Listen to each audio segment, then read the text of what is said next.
السلام علیکم ورحمۃ اللہ وبرکاتہ۔ ناظرین گرامی قدر، مخیر حضرات صدقے کے بارے میں پوچھتے ہیں کہ آیا ہم کیا صدقہ کریں، کتنا صدقہ کریں اور کہاں کریں، کن لوگوں کو دے دیا جائے، کہاں پہ خرچ کیا جائے۔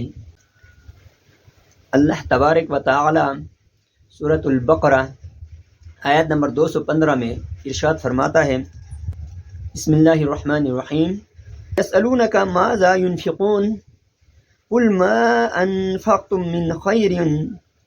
فللوالدین والاقربین والیتامى والمساکین وابن السبیل وما تفعلوا من خیر فإن اللہ به علیم، صدق اللہ العلی العظیم۔ اللہ تبارک و تعالی اس آیہ مبارکہ میں ارشاد فرماتا ہے، یسألونک، اے رسول صلی اللہ علیہ وآلہ وسلم، وہ آپ سے پوچھتے ہیں، آپ سے سوال کرتے ہیں، ماذا ينفقون، کہ کیا کچھ خرچ کیا جائے۔ قل ما انفقتم من خیر، آپ کہہ دیجئے جو بھی مال آپ خرچ کرتے ہیں، جو بھی مال آپ خرچ کرو، فللوالدین، والدین کے لیے، والاقربین، اور قرابت والوں کے لیے، رشتہ داروں کے لیے، والیتامى، اور یتیموں کے لیے، والمساکین، اور مسکینوں کے لیے،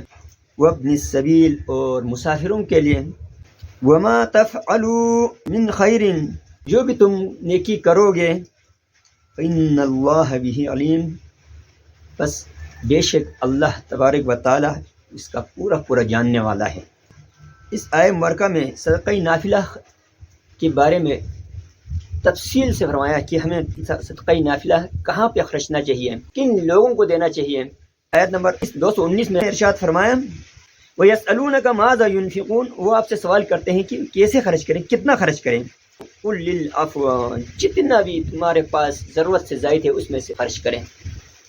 نفلی صدقات میں ہمیں اس بات کا خیال رکھنا چاہیے کہ ضرورت سے زائد جتنا بھی مال ہے اس میں سے خرچ کیا جائے۔ اپنے اہل و عیال کو تنگی میں ڈال کر اور ان کے حقوق کو تلف کر کے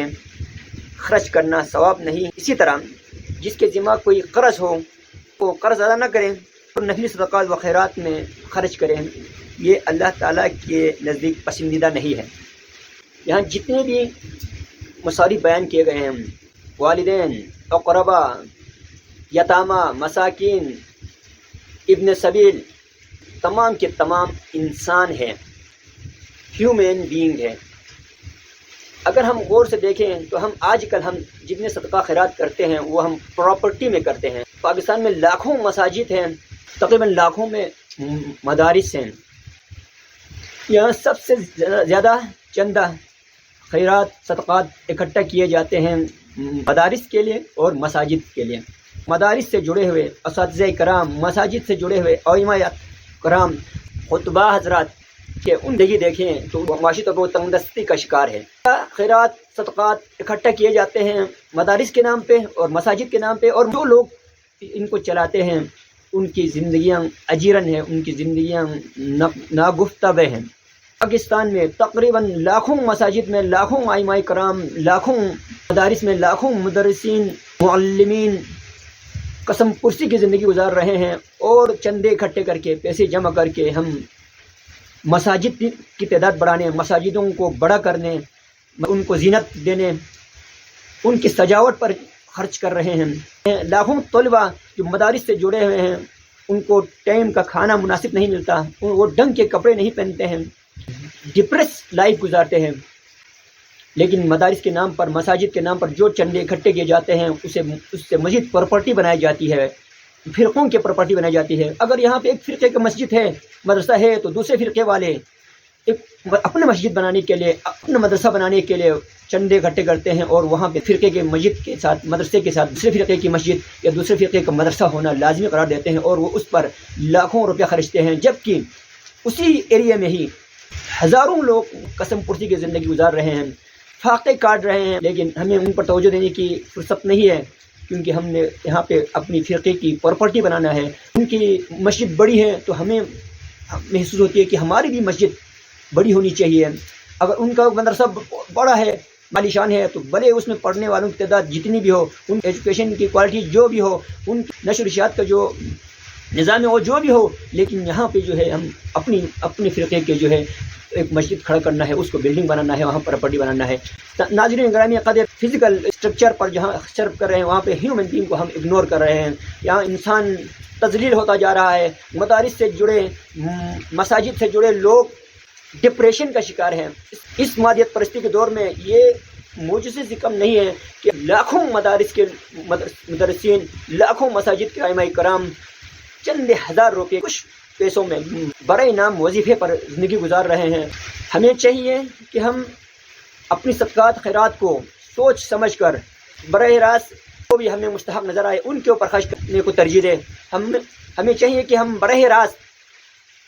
جو ہمارے اطراف میں، پڑوس میں، ہمارے رشتہ داروں میں، ہمارے محلے میں، اپنے گاؤں میں، شہر میں جتنے غریب ہیں، جو ہمیں پتہ ہے کہ یہ حقیقی معنوں میں مستحق ہے، اگرچہ وہ بھیک نہیں مانگتے،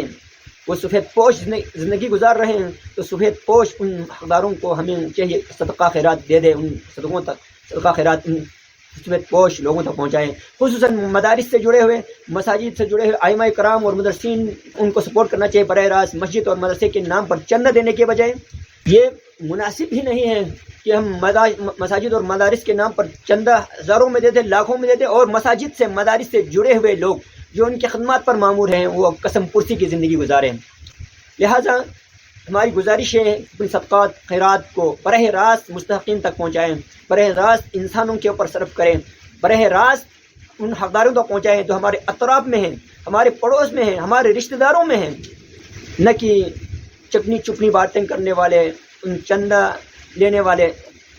ان مساجد اور مدارس کے نام پر رسید بک لے کر گھومنے والوں کے حوالے کر کے ہم اپنی ذمہ داریوں سے بری ذمہ ہو جائیں۔ اپنی نفلی صدقات خیرات کو حقیقی مستحقین تک پہنچائیں۔ اللہ تعالیٰ ہماری حلال دولت میں فراوانی عطا فرمائیں، اس میں خیر و برکت عطا فرمائیں، ہمیں صدقات خیرات دینے کی اہلیت اور توفیق عطا فرمائیں، اور ہمیں کوشش کر کے، محنت کر کے اصل مستحقین ڈھونڈ کر مساکین، یتامہ اور ابن سبیل پر خیرات صدقات خرچ کر کے اپنی صدقات خیرات کو اللہ تعالیٰ کے بارگاہ اقدس میں مقبول بنانے کی اہلیت اور توفیق عطا فرمائیں۔ اللہ تعالیٰ ہماری صدقات و خیرات کو اپنی بارگاہ میں قبول فرمائیں، اور ان صدقات و خیرات کے بدلے ہمیں مزید نیکیوں کی توفیق اور اہلیت عطا فرمائیں۔ ہماری ان نیکیوں کے بدلے میں اللہ تعالیٰ ہماری دنیا و آخرت کو سنوار دیں، ہمیں دنیا و آخرت دونوں میں کامیابی اور کامرانی عطا فرمائیں۔ آخر دعوانا الحمد للہ رب العالمین۔